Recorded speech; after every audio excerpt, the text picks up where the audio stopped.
Well, we talk a lot about AI on this show. We talk about it in education and in entertainment, and now we're examining AI in weather forecasting.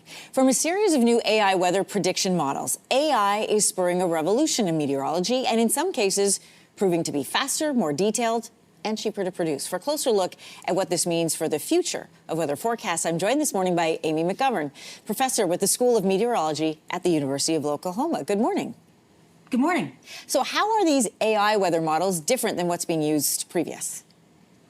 The current ones are built on basically emulating the laws of physics, and they are built using what you could consider Minecraft cubes or Lego cubes. They're just cubes that are all talking to each other. Each one of them has laws of physics, and they're having to pass the information from the different cubes to each other. The AI weather models are trained on 50 or 60 years of historical data, and they just learn to mimic, given what they've seen in the past, what they're going to see in the future. I learned from researching in this story, there's a saying, all models are wrong, but some are useful. So in the case of AI weather prediction models, which are the most useful? Oh, that's a tricky question.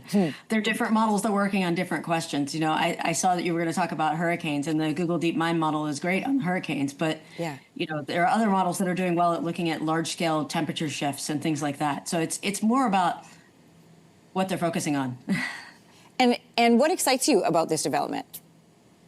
Well, I've been working on AI for weather for 20 years, so I'm really excited to see it come to fruition and see it helping people and really making a difference.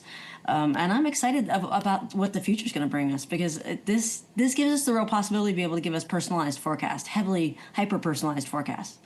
When you say hyper-personalized, what do you mean by that? Describe that. You know, what you just saw, I just watched your morning forecast that came on, and you're giving a broad forecast for everybody in a general region. But what if people in that region have different needs? They're farmers, or they have a specific small business that needs to react to the weather in a specific way. They could get a forecast that's personalized to them, that tells them this is what you need to do. The hurricanes give a good example, because some people need to evacuate from hurricanes earlier than others. And so, you know, I think that AI is giving us the promise that we can do that. Now you've made me excited about it, too.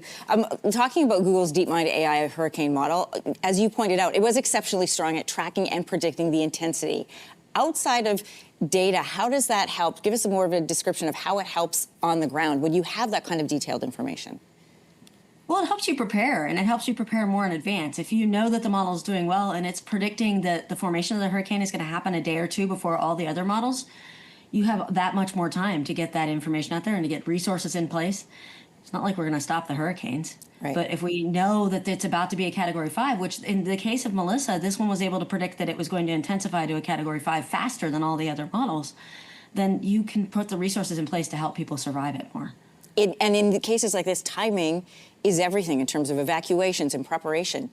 Yes. If certain AI weather models are proving to be more efficient, should we expect to see them integrated into official national hurricane forecasts going forward? Right now, my understanding is they're not. You know, I think that they are being used just unofficially right now, right? So the National Hurricane Center, when they put out their information on each hurricane this year, they actually referenced the Google DeepMind model a bunch. So they have these write-ups that they put out. You see probably primarily the graphics that are coming out, like here's the spaghetti plot of what they think the tracks are going to be. But in the write-up where they talk about the intensification and what it's going to do, they talked about the Google DeepMind model. So it's getting used. Is it used officially yet? Not necessarily, right? Because it's not officially labeled as an operational model. Right. But it's there. And I think that that's the case for other AI models in other problems as well. You know, when I first saw the headline of this story, I looked over at our meteorologist and I made a face like, is this a replacement? And she said, no, this is really exciting. No. This is a great tool. So how does this help meteorologists and meteorology going forward? It's definitely not a replacement, right? It's another model and perhaps a stronger model, but is it going to be perfect? That gets back to the quote from earlier. All models are wrong, some of them are useful. I think it's going to be more useful. It's going to give them more information, and one of the other cool things it can do is give them more information quickly. That's one of the other advantages of AI is it might take a while to train, but once you have a trained model, it runs really quickly. And so if you can imagine that you could ingest observations quickly, you can get an answer of whatever storm you're trying to track, the hurricane, the tornadoes, whatever, are going to do much more quickly. Oh, it's the speed and the detail that is so exciting. Yes. Amy McGovern, professor with the School of Meteorology at the University of Oklahoma. Great conversation this morning. Thanks for coming on. Thank you.